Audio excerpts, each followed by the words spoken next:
The Bell UH-1 Huey helicopters proved that the concept of air cavalry was feasible during the first days of the Vietnam War. However, their M60 machine guns were not powerful enough to defend the aircraft from the concentration of enemy fire when approaching a landing area or taking off from a hot evacuation zone. And what's worse, they quickly overheated and were prone to failure. General Electric then came in and introduced its M134 rotary machine gun, which quickly earned the nickname of the Minigun. The gun proved so successful at its role that the Army and Air Force began to fit it into other aircraft, such as the Cobra, which had 2 miniguns, and the AC-130, which was armed with 4 and had an astonishing rate of fire of over 14,000 rounds a minute. Chambered in a 7.62mm cartridge and with no risk of overheating, the minigun quickly became the ultimate weapon used to clear the Vietnamese jungle.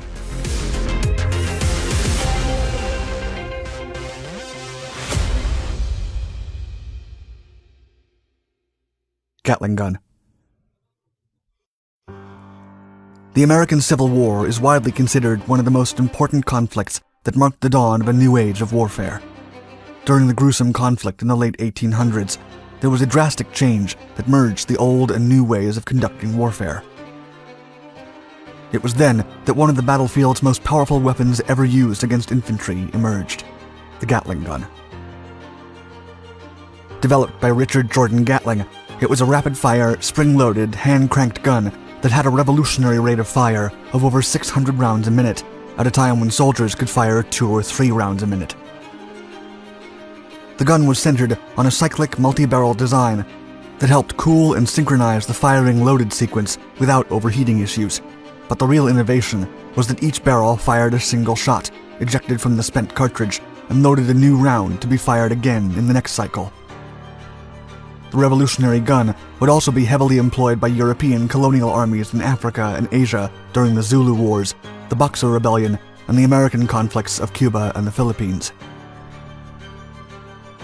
Then, in 1893, Gatling exchanged the hand-crank mechanism and fitted the gun with an electric motor for automatic fire. This invention bolstered the gun's rate of fire to an astonishing 3,000 rounds a minute. Despite its groundbreaking nature, the U.S. Army did not show interest in the improved electric-powered Gatling gun, as it was more expensive than recoil and gas-operated machine ones. Richard Gatling eventually went bankrupt, as his rotary gun was forgotten and was not even used during World Wars I and II. Nonetheless, with the broad introduction of jet aircraft during the post-war, the U.S. Army would look back into its history to reintroduce Gatling's cannon with an impressive array of upgraded features. Project Vulcan. Following the end of World War II, the U.S. Army Air Forces became a separate branch of the Army and reintroduced itself as the United States Air Force, or USAF. During the war, the Air Force had learned that German and Japanese aircraft had better range than its fighters due to the use of cannons as their main armament. As such, the branch immediately began considering the introduction of more powerful aircraft guns for use against the first fighter jets. Aircraft such as the P-47 Thunderbolt or the P-51 Mustang had to get close to the enemy to fire their 50 caliber M2 Browning machine guns, while other aircraft, such as the P-61 Black Widow and the P-38 Lightning, used the effective 20mm Hispano cannon, which had a low fire rate against jet aircraft. Consequently, the Air Force turned to Gatling's Civil War-era rotary gun. Gatling's improved gun needed an external electric power source to rotate the barrel assembly. Fortunately for the Air Force, if there was one thing that turbojet-powered aircraft did not lack, it was electric power. Both the Air Force and the Army believed that a rotary cannon inspired by Gatling's design would result in an improved rate of fire over previous single-barrel cannons. And in 1946, the Army awarded General Electric a contract for Project Vulcan. The program's objective was to develop a 6-barrel rotary gun capable of firing up to 7,200 rounds a minute. General Electric and the armed forces settled in for a 15mm caliber for the new gun, and the first prototype, dubbed T-45, was fired for the first time in 1949, achieving a rate of fire of 2,500 rounds per minute. As more prototypes and calibers were tested, the fire rate eventually increased, with the USAF settling for a 20mm cartridge that provided outstanding muzzle velocity, range, accuracy, and damage. This prototype variant, known as the T-171, was eventually redesignated the M61 Vulcan and was introduced as the main armament of the Lockheed F-104 Starfighter.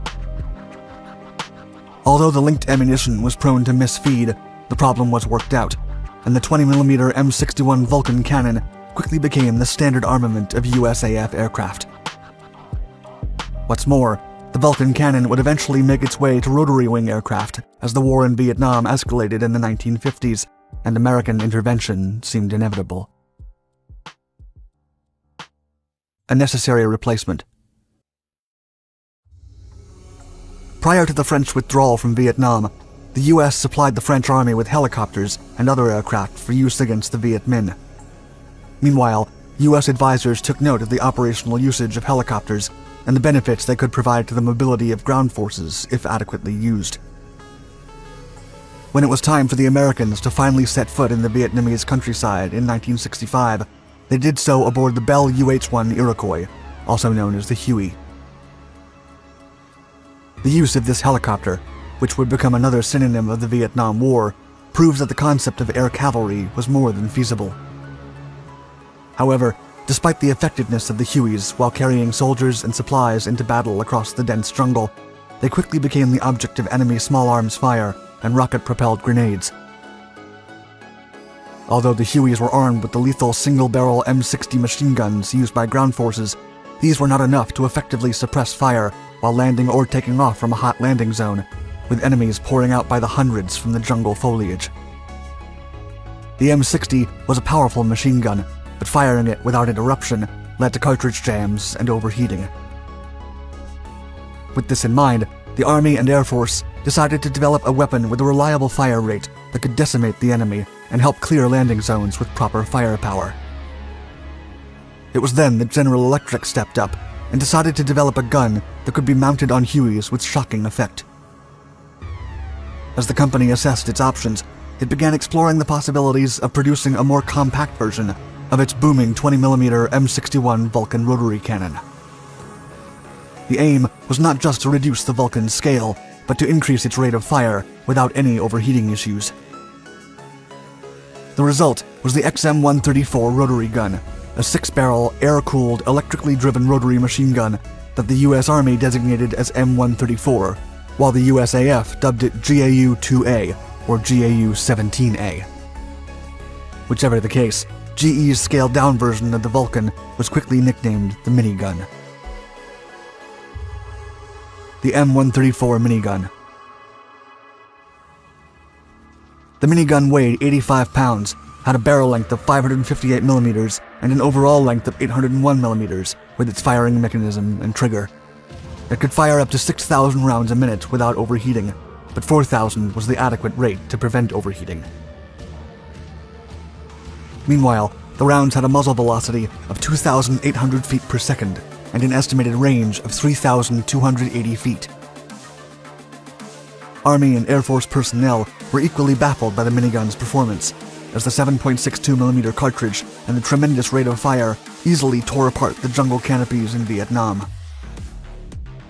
The minigun's feed system was simple. A disintegrating M13 linked belt or linkless feed made sure it never ran out of rounds from its ammunition box. Also, the firing action stripped the cartridge from the belt and fired it through the designated barrel, subsequently ejecting the casing and link belt. When the gunner depressed the minigun's trigger, the feed was automatically shut off from the bolt and barrel assembly to keep ammunition from being brought into the host spinning barrels. This was automatically done to keep both the ammunition and the barrels cool for the following action. Finally, the gun was mounted on Hueys alongside its external power pack to test it during combat. The weapon excelled at its purpose, as there was no way out for the enemy once a minigun operator pushed the trigger to clear a landing zone. It was not just an effective device to suppress or support fire, but also for raining terror on all the Vietnamese who left the foliage and made themselves open targets. An attempt to make the minigun portable for ground forces was also made, but it was impossible due to the indispensable external power pack. Nevertheless, the Army experimented with the XM214 microgun, which was an even smaller version of the minigun chambered in a 5.56mm cartridge used by the M16 rifle, but it was quickly discharged due to frequent technical problems. Still, the impressive combat performance of the Hueys mounted with miniguns led the Army and Air Force to incorporate it into other types of aircraft for use in Vietnam. Tours of duty. Given the success of the Bell UH-1 Iroquois, the Army mounted miniguns on several rotary wing aircraft, such as the Bell AH-1 Cobra, the Hughes OH-6 Cayuse, and the OH-58 Kiowa. The miniguns were also mounted on different types of gun pods, ranging from the Army's M18 pods, with over 1,500 rounds of ammunition, to the USAF's SUU-11A1s. The most lethal out of all the helicopters was the AH-1 Cobra, which was specifically designed to work as an escort for the Hueys. It proved lighter, faster, and more harmful than the UH-1. The Cobra was fitted with 2 miniguns, which drastically multiplied its firepower, bringing a combined rate of fire of over 8,000 rounds a minute. And if that wasn't enough, the Cobra also carried 19 rockets and M129 40mm rocket launchers. Few Vietnamese survived when a pack of Cobras was sent to clear an area prior to the arrival of the Hueys.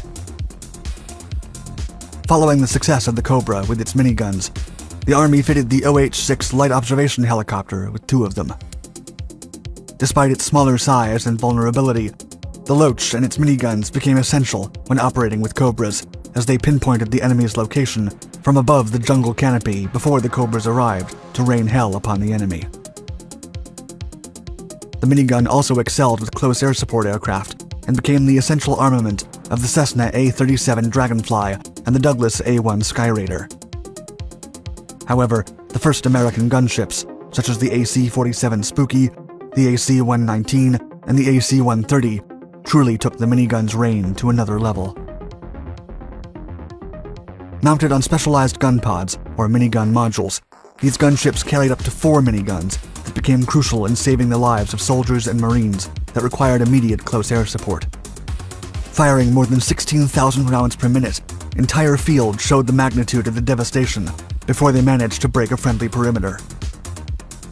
Today, almost 60 years after its introduction, the minigun is still in use by the US military and other armies around the world, and has gone through several innovations that have increased its firepower, range, accuracy, and cooling systems, turning it into an even more lethal weapon than it already was.